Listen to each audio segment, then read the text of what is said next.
L'on se retrouve ici dans le parc de Da'an à Taipei, capitale de Taïwan, pays dans lequel l'État garantit la liberté de croyance et dans lequel un grand nombre de religions diverses et variées sont présentes. Parlons aujourd'hui de la religion catholique. L'on doit les premières traces du christianisme aux Espagnols qui, à l'époque également présents aux Philippines, ont alors tenté de transmettre la parole divine aux aborigènes de Taïwan, et ce, à plusieurs reprises. Au XVIIe siècle, par le nord, à Keelung, puis, au XIXe siècle, plus au sud cette fois-ci, à Tainan et Kaohsiung. Et bien qu'ils aient réussi à convertir quelques natifs, les Chinois puis Japonais au règne du pays pendant ces différentes époques restaient quant à eux imperméables à cette nouvelle religion. Ce n'est qu'en 1949, avec l'immigration des Chinois fuyant le Parti communiste de Chine, que le christianisme s'est durablement installé. En effet, les chrétiens étant déjà présents en Chine continentale, la vague d'immigration a entraîné avec elle de nombreux hommes de foi chrétienne. Les protestants et les orthodoxes mis à part, ce sont aujourd'hui 1,5 à 2% de la population qui se disent catholiques.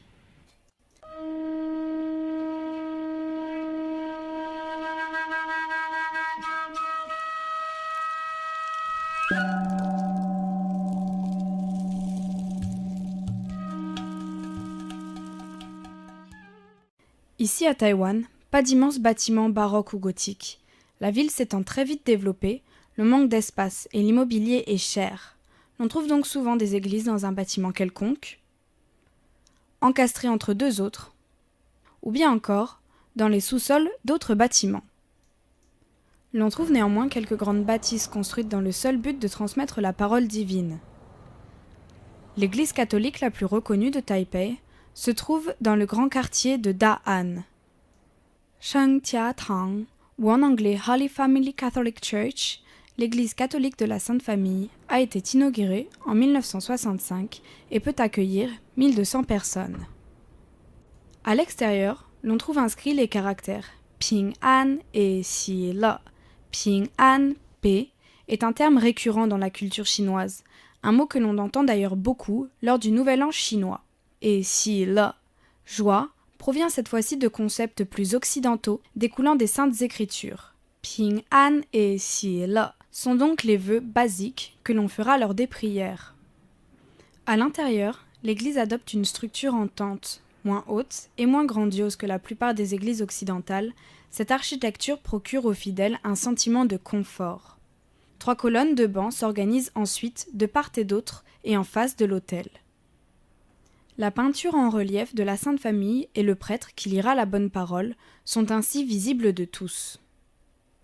De part et d'autre de l'autel se trouvent 4 statues en bois, représentant à droite le Sacré-Cœur de Jésus et à gauche Marie Immaculée Conception, également présente à l'extérieur sous le clocher. Plus loin, à gauche, se trouve la statue de Saint Joseph et à l'opposé, celle de Sainte Thérèse. En face des statues, dans l'entrée et à hauteur d'homme, se trouvent 18 vitraux représentant différentes scènes de la Bible. Venus de Belgique, ils révèlent leurs couleurs au travers d'une lumière artificielle, le bâtiment ne disposant pas d'ouverture à ces endroits. Au-dessus de ces vitraux, 14 cadres sculptés en bois sont accrochés au mur. Ils dépictent les différents moments de la Passion du Christ.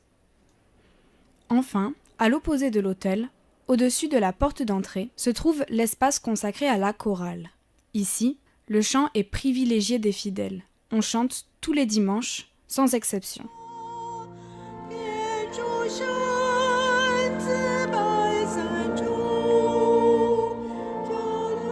Cette église propose de nombreuses messes dans des langues différentes, telles qu'en taïwanais et chinois bien sûr, mais aussi en anglais, japonais et indonésien.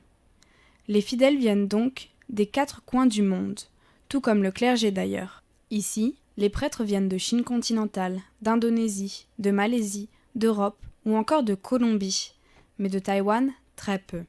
Ainsi, bien que le catholicisme soit intégré dans la vie des Chinois continentales exposés à cette religion depuis plus longtemps, il n'est néanmoins peut-être pas encore complètement intégré dans ce récent état qu'est Taïwan. Toujours est-il que le clergé y adopte un visage indéniablement plus asiatique qu'auparavant.